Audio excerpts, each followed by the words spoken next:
அனைவருக்கும் வணக்கம். ரயில் பயணிகளுக்கு ஒரு முக்கியமான அறிவிப்பு இன்று முதல் அமல். இந்திய ரயில்வே அதிரடியான உத்தரவு. இதை பற்றி நம்ம விரிவாக தெரிஞ்சுக்கணும்னா இந்த வீடியோவை கடைசி வரைக்கும் ஸ்கிப் பண்ணாமல் முழுமையாக பாருங்கள். இந்த வீடியோக்குள்ளே போகிறதுக்கு முன்னாடி இந்த வீடியோக்கு ஒரு லைக் பட்டனை ப்ரெஸ் பண்ணிடுங்க.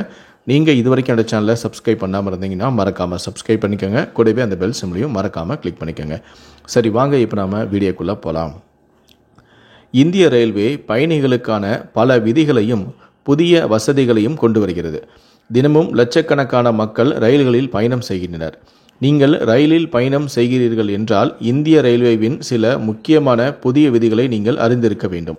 இந்த விதிகளை நீங்கள் பின்பற்றாவிட்டால் நீங்கள் அபராதமோ அல்லது சிறை தண்டனையோ பெற வேண்டி இருக்கும். ரயில்வே விதிகளின்படி ஒருவர் டிக்கெட் இல்லாமல் பயணித்தால் அதிகபட்சமாக 1000 ரூபாய் அல்லது 6 மாத சிறை தண்டனை விதிக்கப்படும். அபராதம் குறைந்தபட்சம் 200 ரூபாயாக கூட இருக்கலாம். ஒரு பயணி வேறு ஏதேனும் ஒரு கோச்சின் டிக்கெட்டை எடுத்துக்கொண்டு பயணித்தால் பின்னர் டிக்கெட்டுகளுக்கு இடையேயான வித்தியாசம் வசூலிக்கப்படுகிறது.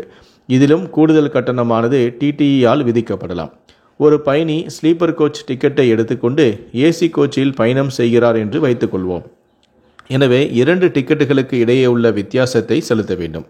ஒருவர் மது அருந்துவிட்டு ரயிலில் பயணித்தால் அவரிடமிருந்து 500 ரூபாய் அபராதம் விதிக்கப்படும். மேலும் அவரும் அந்த ரயிலில் இருந்து அகற்றப்படுவார். குடிபோதையில் பயணம் செய்பவருக்கு 6 மாத சிறை தண்டனை விதிக்கப்படலாம். ஒருவர் ஆன்லைனில் டிக்கெட் முன்பதிவு செய்து பயணத்தின் போது அடையாள அட்டையை எடுத்துச் செல்லவில்லை என்றால் பயணச்சீட்டு இல்லாத பயணியை டிடிஇ பரிசீலித்து அபராதம் விதிக்கலாம். யாரேனும் சரியான காரணமின்றி ரயிலின் சங்கிலியை இழுத்தால் அவர் குற்றவாளியாக கருதப்படுவார். அவருக்கு ஓராண்டு வரை சிறை தண்டனையோ அல்லது 1000 ரூபாய் அபராதமோ அல்லது இரண்டும் விதிக்கப்படலாம். ரயிலில் புகைப்பிடிக்க தடை விதிக்கப்பட்டுள்ளது.